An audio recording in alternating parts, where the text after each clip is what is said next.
Time is running out to understand why a multi-million-dollar underwater station was deserted overnight.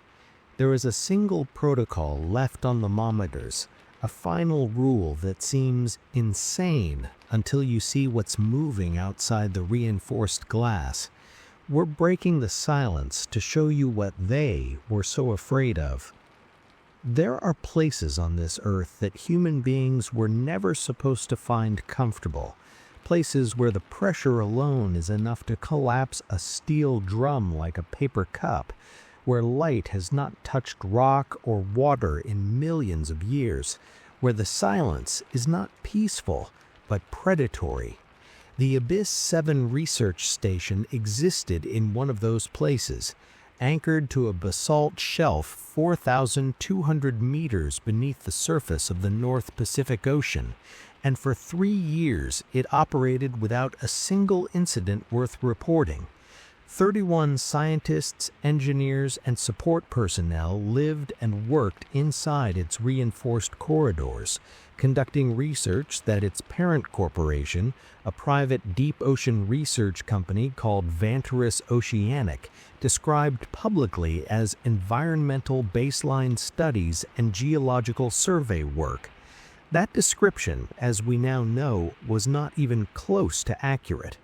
24 hours ago, at precisely 3:47 in the morning Pacific Standard Time, every communication channel connecting Abyss 7 to the surface relay buoy went silent.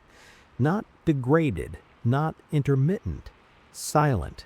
The kind of silence that communications engineers describe as a hard cutoff, meaning the signal didn't fade or break apart the way it does during equipment failure or interference. It stopped all at once, as though someone had reached into the transmission and pulled the cord. The surface monitoring team at Vantaris headquarters in Vancouver logged the blackout at 3:48 and immediately began attempting to re-establish contact through backup frequencies.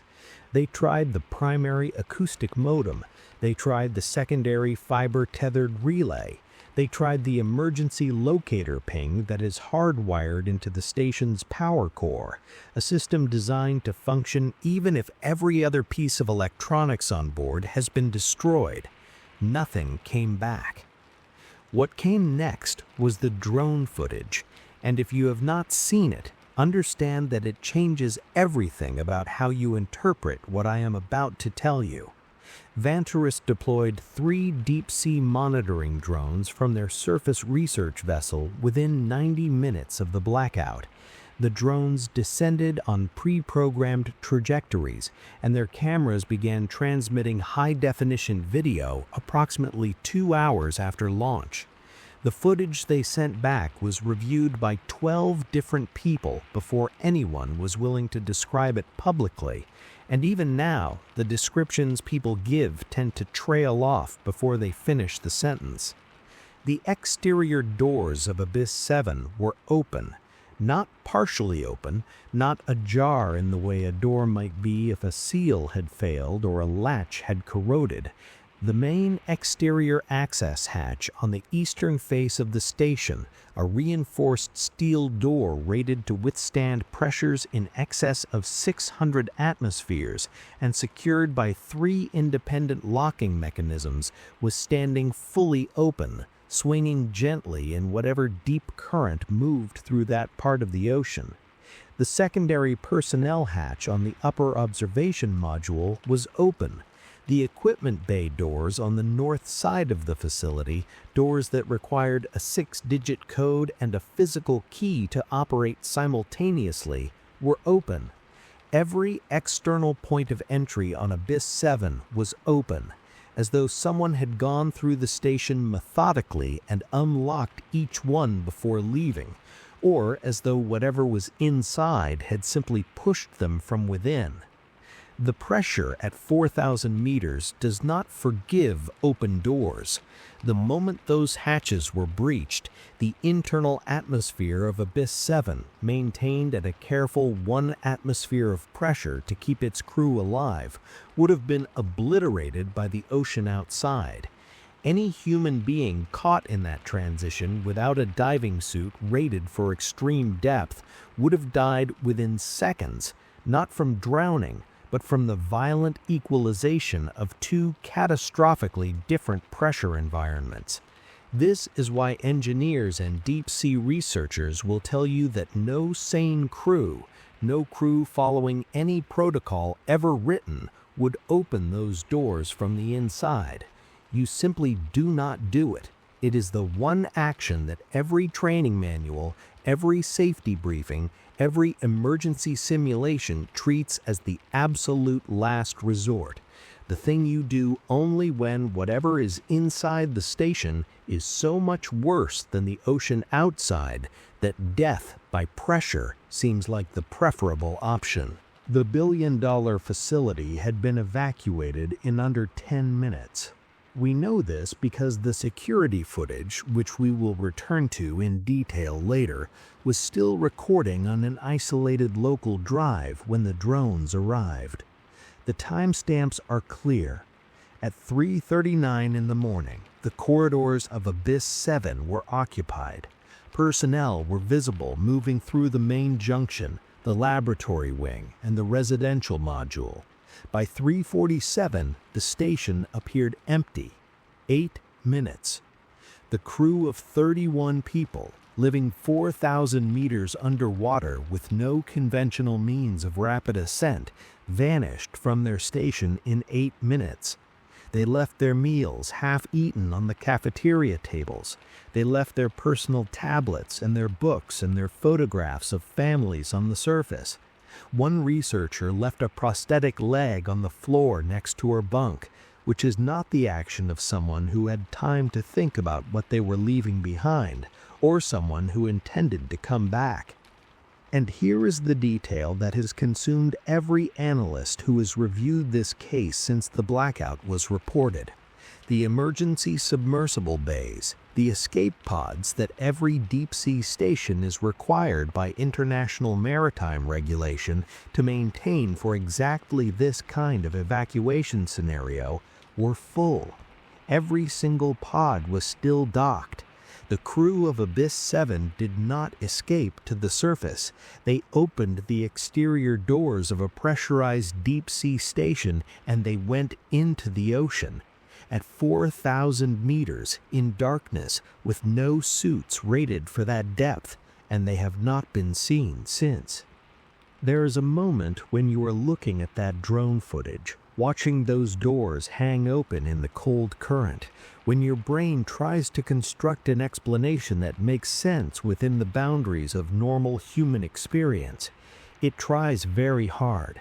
It cycles through equipment malfunction, through mass psychological event, through deliberate sabotage, through any framework that doesn't require you to conclude that 31 trained scientific professionals chose the open ocean over whatever was with them inside that station.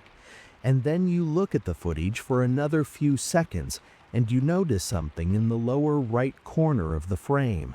Something that the drone's camera captured as it made its first pass along the eastern hull. There is a shape in the water near the open hatch. It is not a large shape. It is approximately the size of a human being, moving slowly along the exterior of the station wall, and it is not wearing a suit. It moves the way a person moves, limbs articulating at the expected joints, head turning in a direction that suggests awareness, but there is something wrong with the outline, something that makes the analysts who have seen this footage reluctant to describe what they think they are looking at. We will get to that, but first you need to understand what was happening inside Abyss 7 in the 72 hours before the blackout, because the evacuation didn't begin at 3:39 in the morning. It began 3 days earlier, the moment a containment seal failed in Sector 7 of the laboratory wing, and the thing they had been studying got its first real taste of what lay beyond the glass. Sector 7 was not listed in any of Vantaris Oceanic's public research documentation. It does not appear in the environmental permits filed with the International Maritime Authority. It is not referenced in the employment contracts of any of the 31 crew members stationed on Abyss 7, and yet it occupied nearly a quarter of the station's total floor space, sealed behind a secondary pressure doors that required biometric authorization from 2 senior staff members simultaneously to open. The research conducted in Sector 7 was, by every available indication, the actual reason Abyss 7 existed at all. Everything else, the geological surveys, the baseline environmental studies, the published research that justified the facility's operating budget to outside observers, was cover for what was happening in that sealed quarter of the station. And what was happening there had been going extremely well, right up until the moment it didn't. The recovered communications from the 72 hours before the blackout include a message sent by the station's chief science officer, a man named Dr. Aldrich Voss, to his contact at Vanteris headquarters. The message was sent at 11:14 in the evening, approximately 4 hours before the evacuation began, and it reads in its entirety: "Phase transition confirmed in subjects 4 through 9. Rate of change exceeds all modeled projections. Recommend immediate protocol review at executive level. Do not send anyone down." He sent a second message 40 minutes later, which contained no text at all. It was a single attached video file, 11 seconds long, and the content of that video has not been officially disclosed. What we know about it comes from a source inside Vanteris who reviewed it before the company locked the file behind its highest level of access restriction. The source described it as footage from inside Sector 7, taken from a fixed camera near the ceiling, showing one of the research subjects near the observation glass. The source said that what made the video disturbing was not what the subject was doing. It was that it appeared to be watching the camera back, and that its face, if you could still call it a face, seemed to understand exactly what the camera was for. Something was growing in Sector 7, something that had started as a subject of study and had become, in the language of Dr. Voss's final message, a phase transition. And whatever it had transitioned into was still inside Abyss 7 when the drones arrived. The station was not empty, despite what the open doors and the missing crew might suggest. The station was occupied by something that did not need doors to feel contained, and that had learned in the days before the evacuation that the glass was the only thing separating its world from ours. We are just beginning to understand what was on the other side of that glass, and the closer we look, the more certain I become that rule number 9 was not written by someone who was afraid. It was written by someone who had already seen what happens when you break it. The operating protocols of a deep-sea research facility are not suggestions. Every person who has ever worked at depth will tell you this with a seriousness that is almost religious, because at 4,000 meters, the difference between a protocol followed correctly and a protocol ignored is measured in seconds and counted in lives. The engineers who designed Abyss 7 wrote 112 specific safety directives, each one documented, numbered, cross-referenced, and trained into every crew member before they ever descended. By the time the evacuation timestamps were analyzed, investigators had confirmed that in the 72 hours preceding the blackout, at least 67 of those 112 protocols had been violated. Not accidentally, not out of negligence, deliberately, systematically, and in a sequence that suggested the crew was not losing control of the situation, but was instead actively responding to something that their protocols had failed to anticipate. The first violation occurred at 11:58 in the morning, 2 days before the evacuation, when the Sector 7 ventilation system was manually bypassed by an engineer named Tomasz Rydel. Under normal operating procedures, the ventilation in any sealed research section ran through a multi-stage filtration and containment process before the air was recirculated into the rest of the station. Rydel bypassed the filtration stage entirely, routing the Sector 7 air directly into the main circulation loop. This is the kind of action that triggers automatic alarms under normal conditions, but the alarm logs show no alert was generated, which means the alarm system itself had already been disabled. The ventilation bypass was the 14th safety violation of that particular day. Something had been happening in Sector 7 for long enough that the crew had been quietly disabling the systems that would otherwise alert the surface to what was going wrong. To understand why they were doing this, you need to understand what the seismic sensors picked up during this period, because the acoustic record is the most viscerally disturbing piece of evidence in this entire case. The Deep Ocean Seismic Monitoring Network, maintained by the Pacific Geological Survey, maintains a series of hydrophone arrays throughout the North Pacific Basin, and these sensors, designed primarily to detect submarine earthquakes and underwater volcanic activity, are sensitive enough to pick up mechanical sounds from structures on the ocean floor. The array nearest to Abyss 7's coordinates registered a series of acoustic anomalies beginning approximately 60 hours before the blackout, and the analysts who reviewed the recordings initially logged them as possible geological activity before a second review flagged something wrong with the frequency pattern. Geological sounds, even complex ones produced by shifting rock and hydrothermal activity, have a characteristic randomness to them.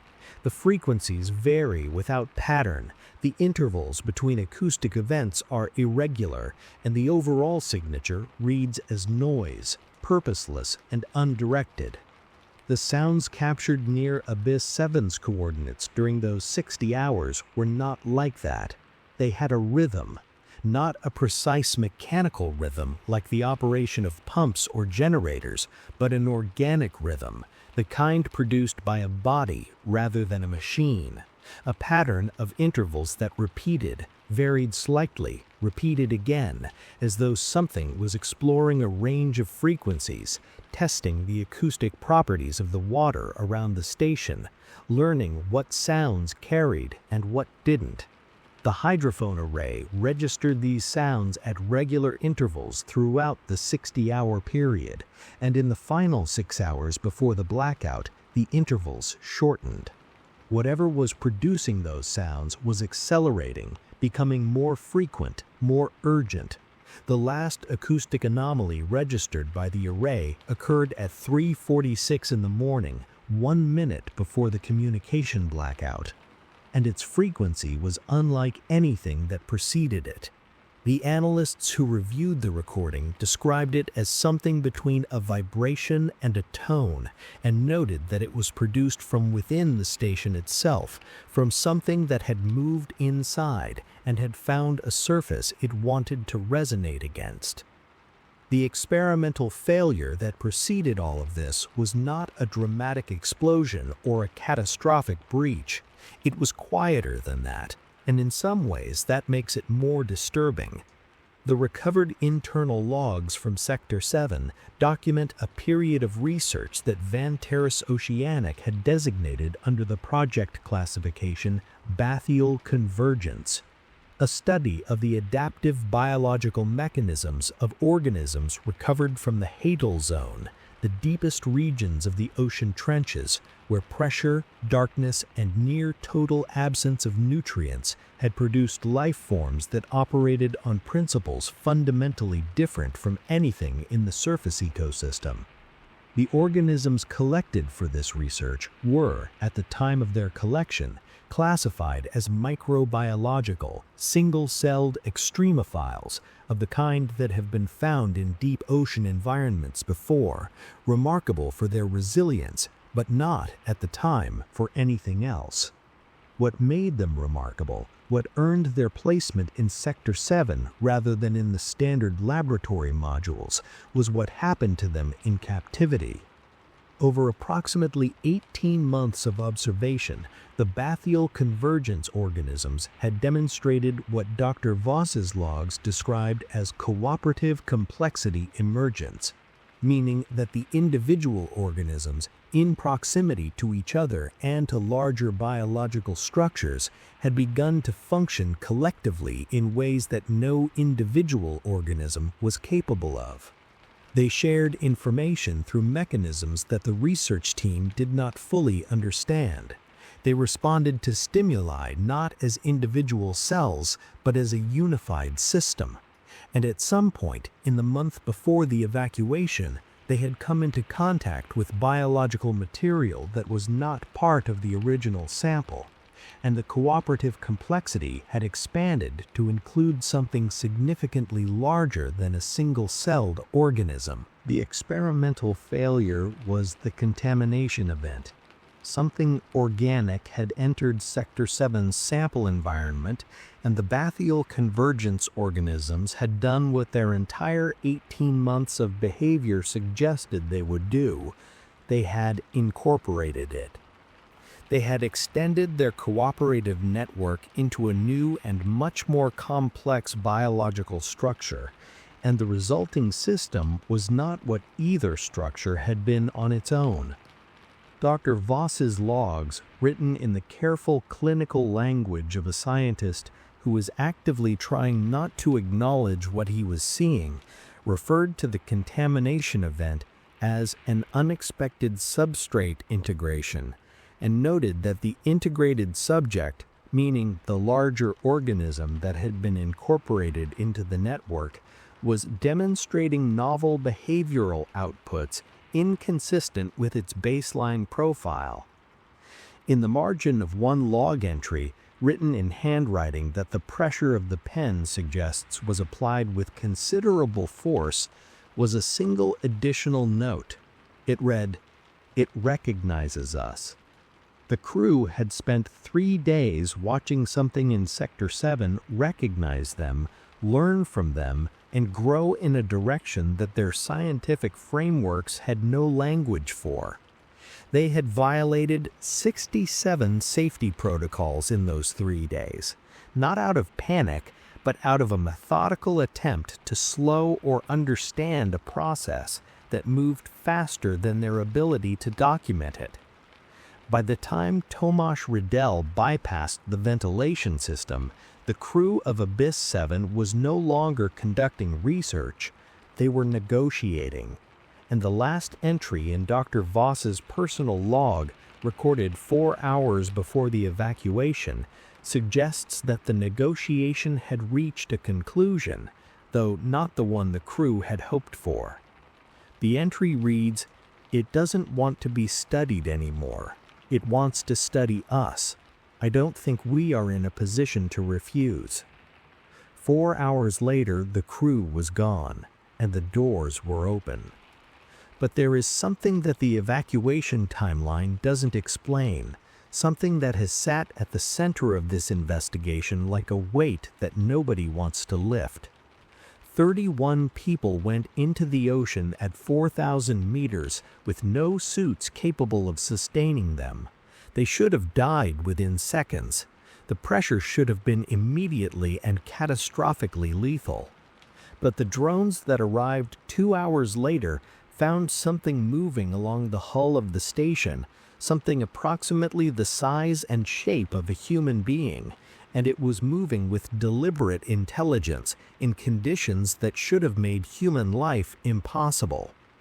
There is a word for what you are when you have been incorporated into a cooperative network with an organism that has spent millions of years learning how to survive at 4,000 meters.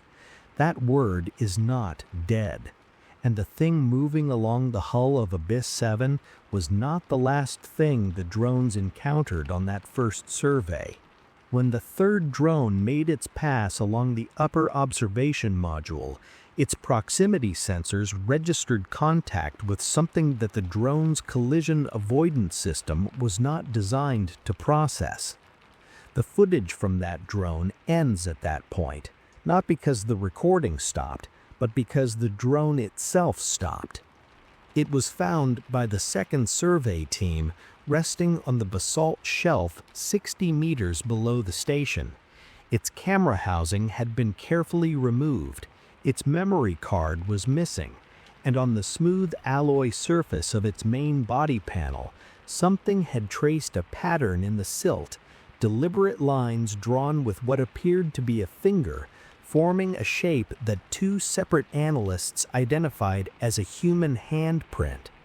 What we had sent down to observe Abyss 7 had been observed in return, and whatever was down there had left us a message. We just hadn't found the translation yet. That translation was waiting inside the station, written on the one surface that nobody had thought to look at, by a hand that understood something the rest of the crew had not had time to act on before the evacuation began. It was written on the airlock glass, and it was called Rule Number 9.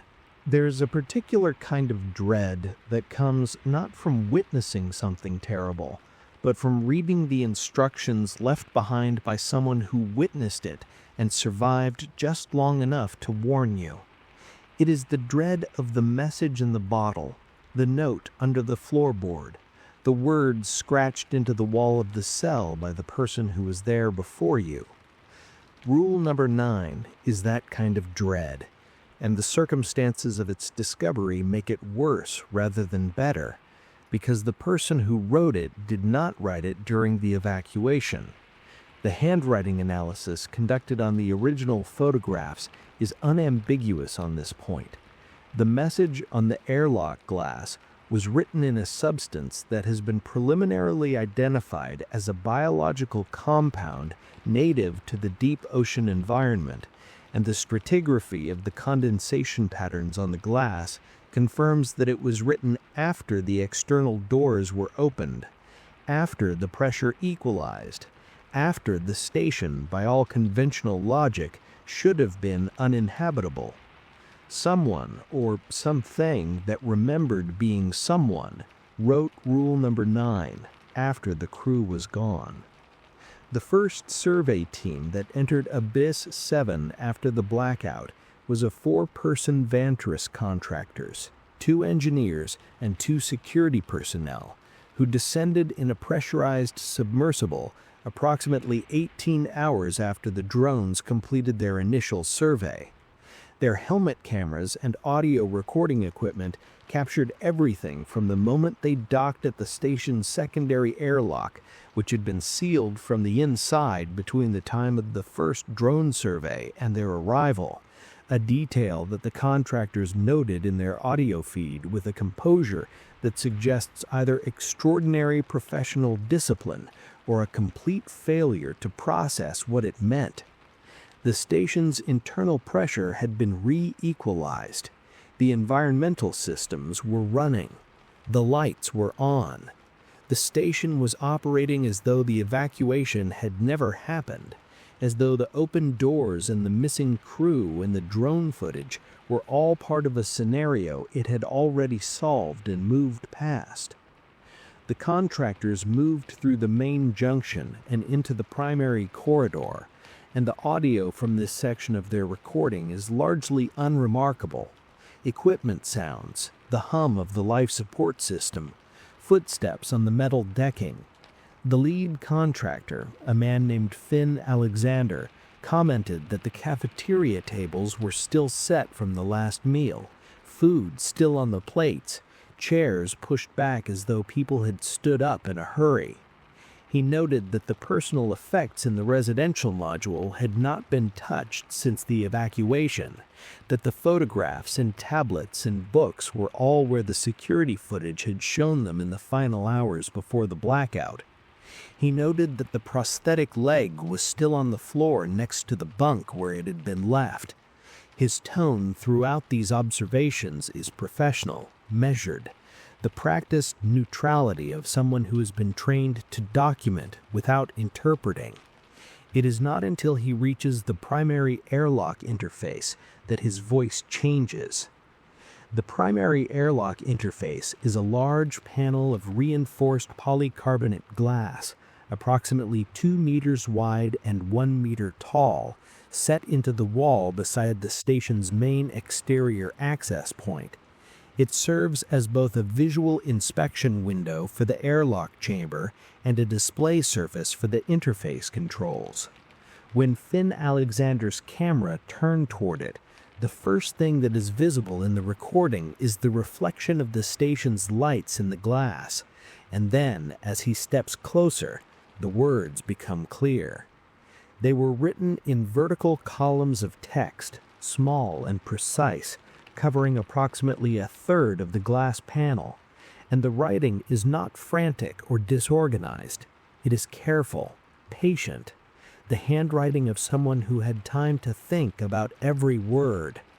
The title at the top of the message reads, Rule Number 9, and what follows it has not been fully released to the public by Vantaris Oceanic, whose legal team has argued that the content of the message constitutes proprietary research information.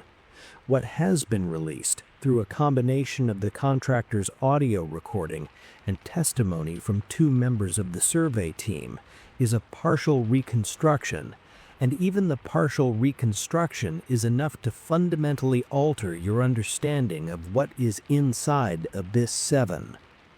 Rule number 9 begins with a statement of context.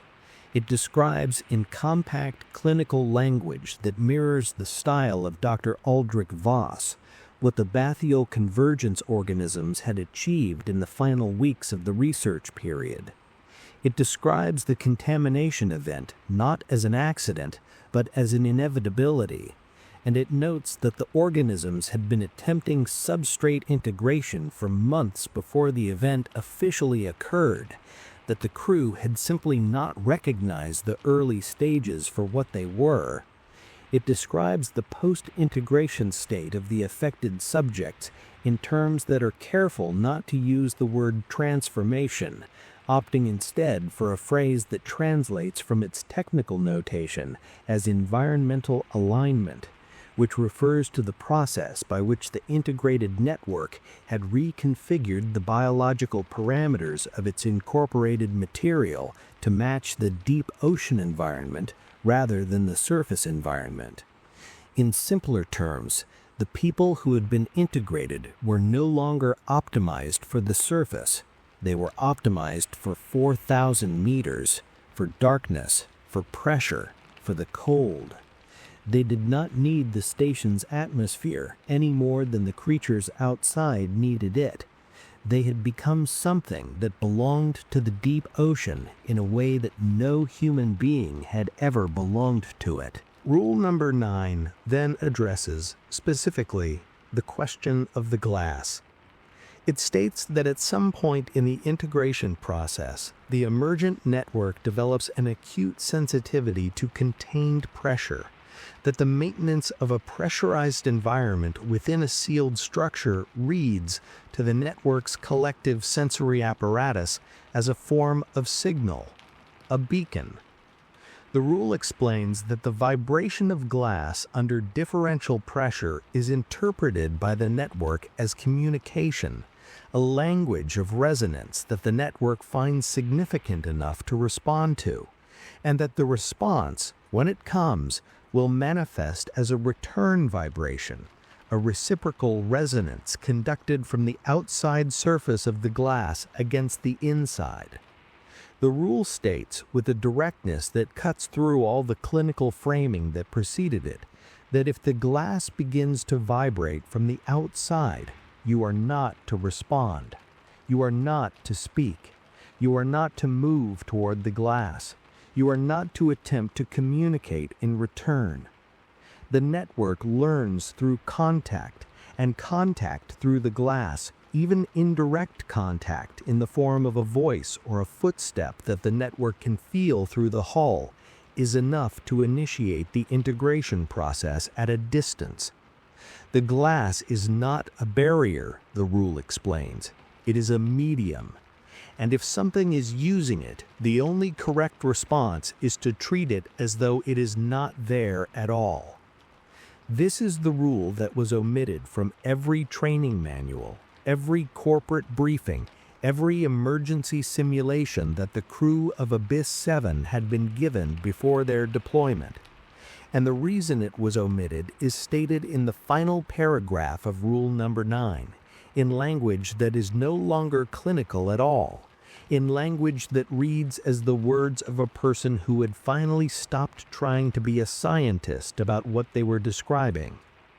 The reason it was omitted, the message says, is that Ventaris Oceanic did not want the crew to know that the research they were conducting had already produced this outcome once before, that Abyss 7 was not the first station, that there had been a prior facility at a different set of coordinates 7 years earlier, operating under a different project name, and that the integration event at that facility had produced the same phase transition, the same alignment, the same standing wave of vibration against the sealed glass, and that the crew of that facility had made the mistake of responding. Rule Number 9 had been written by one of them, or by what one of them had become, and the coordinates of the first facility were included at the bottom of the message in case anyone wanted to go and look. Finn Alexander read Rule Number 9 aloud on his helmet camera audio in its entirety and then stood in silence for approximately 40 seconds. The audio captures the ambient sounds of the station during those 40 seconds. The hum of the life support system, the circulation of recycled air, the faint mechanical percussion of the pumps in the lower level. And then, under all of it, something else. A sound that begins so low it is almost subaudible, felt more than heard. A vibration that is not mechanical, not structural, not a sound the station itself is making. It is coming from the glass of the primary airlock interface, the glass that still carries Rule Number 9 on its surface. Something on the other side of it is producing a resonance, and it is not random, and it is not geological, and it is not the ocean. It has intervals. It has a pattern. It is within the range of frequencies that the human ear interprets as communication, the acoustic equivalent of a question. Finn Alexander did not follow Rule Number 9. He stepped toward the glass. And the recording ends. The second survey team was not told what had happened to Finn Alexander's team. This is not speculation. It is documented in the internal communication records that Ventaris Oceanic was compelled to produce following the emergency review filed by the Pacific Maritime Safety Authority, which was triggered by the fact that Finn Alexander's team had not returned to the surface within their designated window and had not responded to any communication attempts for 11 hours. The second team, 3 people this time rather than 4, was briefed on the evacuation, shown a partial version of the drone footage, and told that the first survey team had experienced a submersible malfunction and been forced to shelter in place inside the station while awaiting rescue. They were told that their primary objective was to locate the first team and assist with evacuation. They were not shown the helmet camera footage. They were not told about Rule Number 9, and they were not told what thermal imaging conducted in the hours between the 2 surveys had revealed about the current state of Abyss 7. The thermal imaging data was captured by an autonomous underwater survey vehicle deployed from Ventaris's surface vessel at approximately the 8-hour mark after the communication blackout, and the results were flagged immediately as anomalous at the technical level before anyone had fully processed what they meant at a physical level. The internal temperature of Abyss 7 was rising. At 4,200 meters below the Pacific Ocean, in water that maintains a near constant temperature of approximately 2 degrees Celsius, the internal temperature of a sealed metal facility with functional environmental controls should be stable, maintained by those controls at whatever level the crew had set before their evacuation.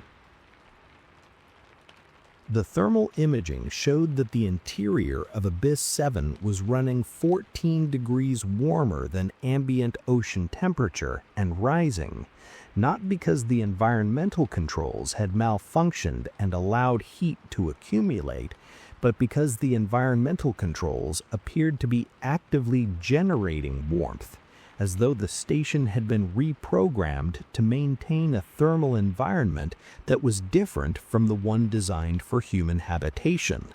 Warmer, more specific, the distribution of heat across the facility's internal structure was not even, the way it would be if a heating system were simply running at elevated output.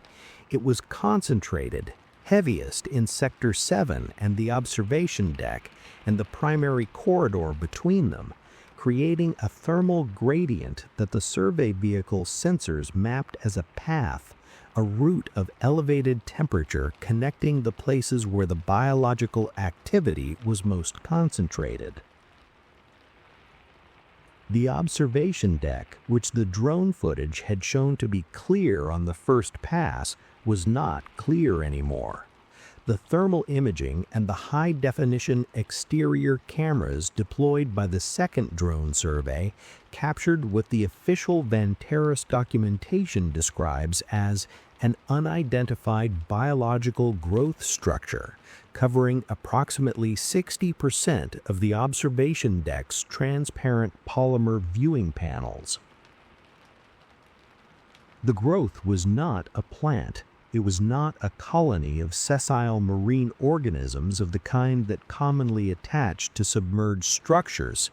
Its texture, as captured by the drone cameras, was smooth in some areas and elaborately structured in others, forming patterns of ridges and channels that bore a disturbing resemblance to the microscopic structure of neural tissue, the biological architecture of a brain, scaled up to a size visible from the exterior of the facility.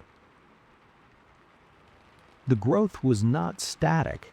Time-lapse comparison of footage taken at 1-hour intervals showed that it was expanding across the viewing panels at a measurable rate, moving toward the edges of the viewing surface with the kind of slow, directed intention that is characteristic of organisms navigating toward a resource rather than spreading randomly.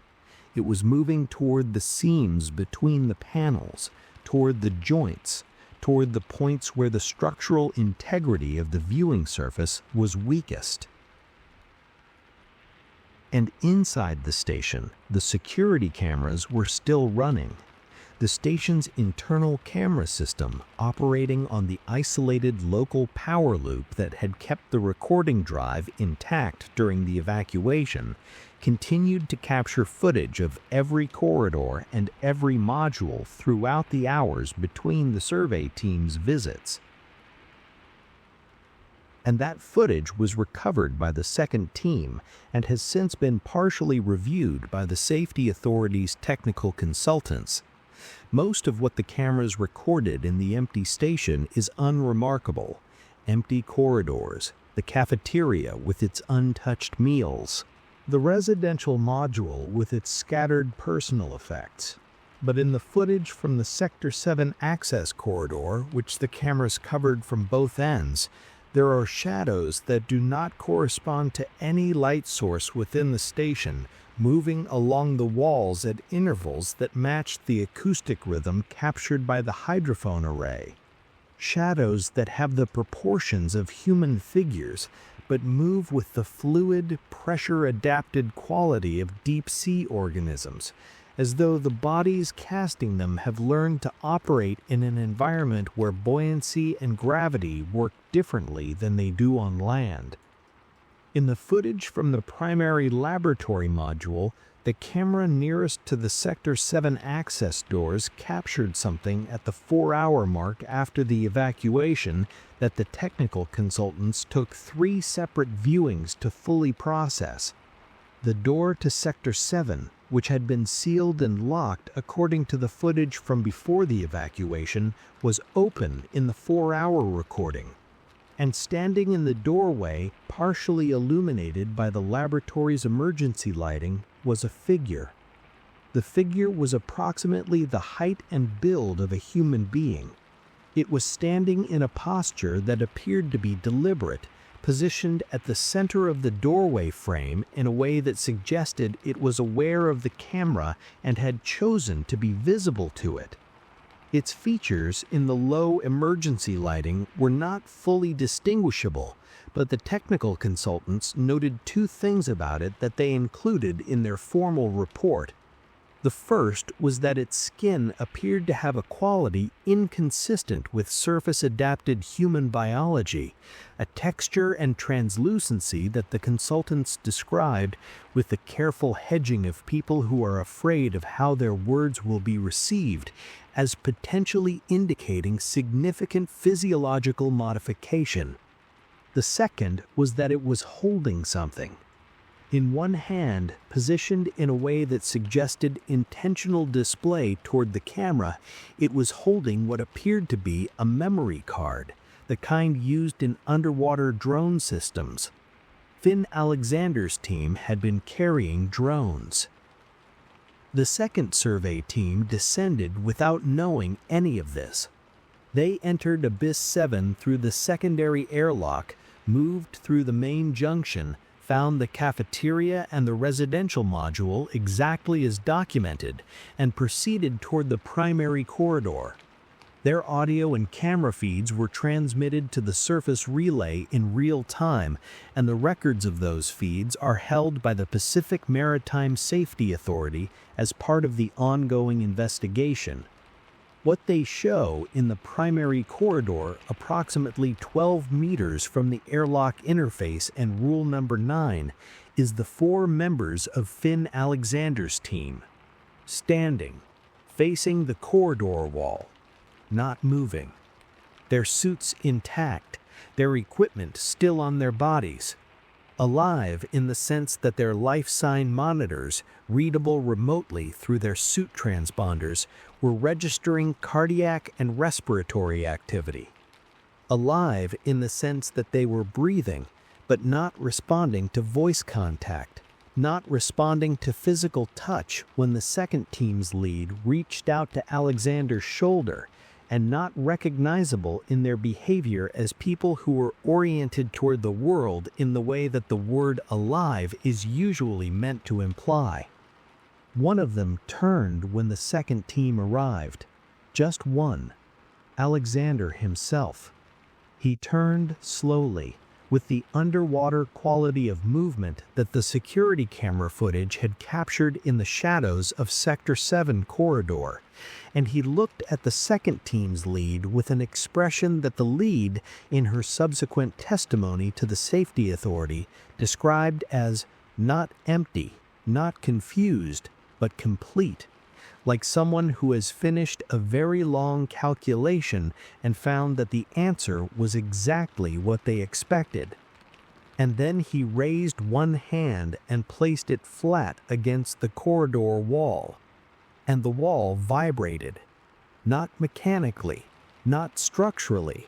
It vibrated with the same organic rhythm that the hydrophone array had been capturing for 60 hours, the same reciprocal resonance that rule number 9 had described. The question that the glass had been asking was now being asked by the wall, by a human hand, by something that had been Finn Alexander and was now fluent in a language that the ocean had been speaking for millions of years, and that the second team's lead was standing close enough to feel in the bones of her hands and the cartilage of her chest. She did not follow rule number 9 either. None of them did. They hadn't been told about it. And that, of all the decisions made by Vantaris Oceanic in the course of this catastrophe, may be the one that determines whether the rest of this story ends at 4,000 meters or continues all the way to the surface. The no-fly, no-sail zone over the coordinates of Abyss 7 was established by emergency directive at 6:22 in the morning Pacific Standard Time, approximately 2.5 hours after the second survey team's surface feed went silent. The zone radius is 40 nautical miles in every direction from the station's GPS coordinates, which places its outer boundary within visible distance of 3 commercial shipping lanes and within acoustic sensor range of 2 deep-water fishing operations that were required to redirect their vessels without explanation. The official reason given in the Maritime Authority's emergency bulletin is active subsea geological instability, which is the kind of explanation that is technically defensible precisely because it is impossible to disprove in real time, and which says nothing whatsoever about what is actually happening at those coordinates, or why the exclusion zone was defined at 40 miles rather than the 4 or 5 that a genuine geological hazard would typically require. The 40-mile radius was not chosen arbitrarily. It was calculated. The calculation was based on data that Vantaris Oceanic provided to the Maritime Authority under emergency disclosure protocols, and that data included the acoustic propagation modeling for the resonance frequencies produced by the Bathyal Convergence network at its current and expanding scale. Resonance, as a physical phenomenon, does not stop at the walls of the structure producing it.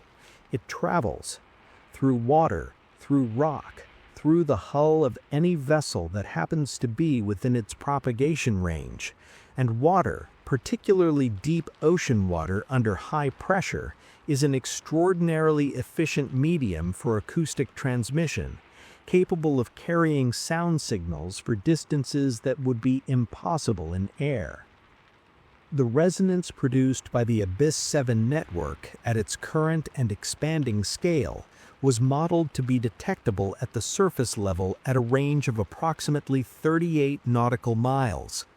The zone was set at 40, 2 miles of margin. The people who calculated it understood that the margin might not be enough. What happens if a vessel enters the propagation range is not described in speculative terms in the technical documentation.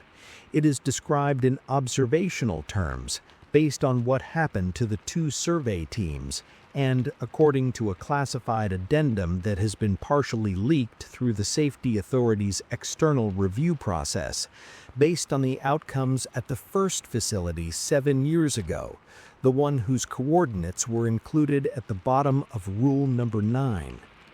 The first facility's incident record, which Vantaris maintained under a project designation that translates as Convergence Baseline, documents an integration event that proceeded from initial contamination to full network expansion across the entire crew in approximately 96 hours. It documents the same phase transition, the same temperature increase, the same biological growth on the observation surfaces, and the same post-integration behavioral profile.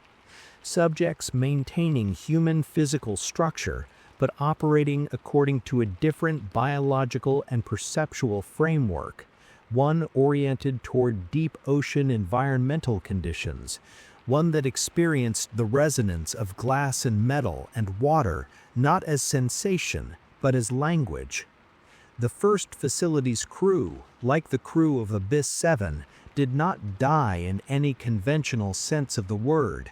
They persisted. They were simply no longer accessible to the world they had come from, in the way that a word spoken underwater is not accessible to someone standing on the shore. The risk calculation being conducted by the Maritime Authority and separately by at least 2 national Coast Guard agencies whose jurisdictions include sections of the affected Pacific Basin centers on the question of propagation ceiling, meaning the depth at which the network's resonance loses sufficient amplitude to initiate the integration process at range.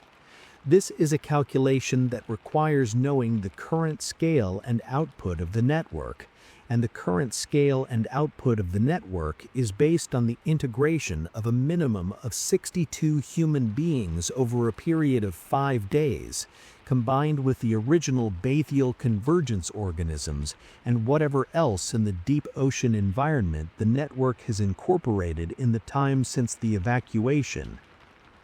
The most conservative estimate of the network's current propagation ceiling, produced by an acoustic physicist who reviews the available data under an emergency consultation arrangement with the Maritime Authority, places it at approximately 800 meters below the surface. The ocean at the exclusion zone coordinates is 4,200 meters deep. There is a margin of 3,400 meters between the network and the surface, and the network, based on its documented rate of growth, is reducing that margin by approximately 50 to 80 meters per day. This is the number that has not been released publicly. This is the number that the government's no-fly, no-sail zone is a response to, and that the 40-mile radius is a hedge against. Because the network, as it expands towards the surface, is not simply growing larger, it is growing more resonant, its collective acoustic output increasing with every new integration event, with every new substrate it incorporates, with every additional organism in the deep ocean environment that crosses its propagation threshold and becomes part of the cooperative complexity. The ocean floor is not empty. It is populated by an ecology that has had millions of years to optimize for exactly this environment, and the Bathyal Convergence network does not distinguish between human tissue and any other complex organic substrate. It incorporates what it can reach, and what it can reach expands with every hour that the investigation delays a decision. The salvage team currently being assembled at the surface level has been given a single primary objective, which is not recovery and not scientific documentation. It is implementation of the final rule. Rule number 9, in its complete form, which the Maritime Authority now possesses in full, does not end with the instruction about the glass. That instruction is the operational procedure. The principle behind it extends further to the systemic level, to what Rule Number 9's author understood about the nature of the network and the one condition under which it cannot propagate. The network requires a resonant medium.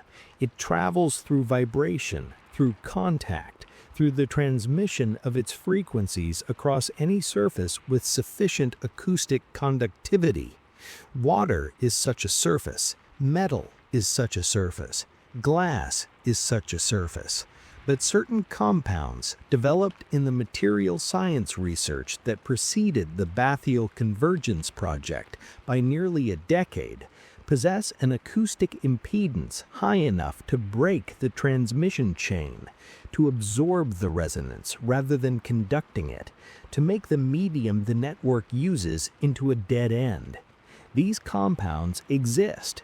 They were developed, according to the classified Vantaris documentation, specifically for this purpose. They were not deployed at Abyss 7 because the research team's timeline was accelerated before the countermeasure delivery had been scheduled. They are on the salvage team's vessel right now, sitting in sealed containers on the equipment deck of a ship that is maintaining a position at the edge of the exclusion zone while its crew waits for authorization to proceed. The authorization has not come. The decision about whether to send the salvage team into Abyss 7 with the countermeasure compounds is not a scientific decision, and it is not a maritime safety decision. It is the kind of decision that requires people at a level of authority who are still being briefed, still absorbing the full scope of what the thermal imaging and the acoustic modeling and the incomplete testimony of the second survey team's lead are telling them. It is the kind of decision that takes time, and time is the one resource that the propagation model shows is already running short. There is something else in the full text of Rule Number 9 that has not been discussed publicly, something that the Maritime Authority's technical consultants noted in their review and flagged as the most significant single piece of information in the entire document. At the end of the message, after the operational instructions and the coordinates of the first facility and the explanation of the acoustic countermeasures, the author included a single additional observation. It is written in a different hand from the rest of the message, in a lighter pressure on the glass, as though it was added later, after a pause, by someone who had been considering whether to include it at all. It says, "The network is not malevolent. It does not intend what it does any more than gravity intends to pull things down, but it is expansive, and it is patient, and it has been in the dark for a very long time. What it wants, if you can call it wanting, is what everything that has ever lived in the dark wants. It wants to reach the light. Don't let it." The salvage team is at the edge of the exclusion zone. The countermeasures are on the deck. The thermal signature of Abyss 7, updated by autonomous survey vehicles 6 hours ago, shows the internal temperature has risen another 4 degrees. The biological growth on the observation panels has reached the seams. The propagation ceiling has risen by 60 meters in the past 24 hours. Somewhere in the pressurized darkness 4,000 meters below the Pacific, something that was 31 scientists and engineers and support personnel and 2 full survey teams is pressing against the boundary between its world and the one we inhabit, not with malice, not with intent, but with the slow, inexorable patience of a thing that has nowhere else to go and all the time in the ocean to get there. The authorization is still pending. The vessels are holding position. The exclusion zone is holding, for now. And somewhere in the data stream being uploaded from Abyss 7's still functioning internal systems, in the acoustic record being captured by the hydrophone array, in the thermal map being updated by the autonomous vehicles circling the facility at a respectful distance, the network is asking its question again, the same question it asked Finn Alexander through the glass, the same question it has been asking since the first facility, through 7 years of silence and pressure and dark, a resonance, a vibration, a frequency that the ocean carries to the surface whether we choose to listen or not. The final rule is very simple: don't answer. But something in the way the question is phrased, in the rhythm of it, in the intervals between each pulse of resonance rising through the water column towards the hull of every ship within 40 miles, makes it feel less like a question and more like an answer to something the deep ocean has been calculating for much longer than we have been asking. And if the salvage team doesn't get its authorization before that calculation completes, the surface world is going to discover that the glass at the bottom of the sea was never the only barrier between us and what lives in the dark. It was just the first one.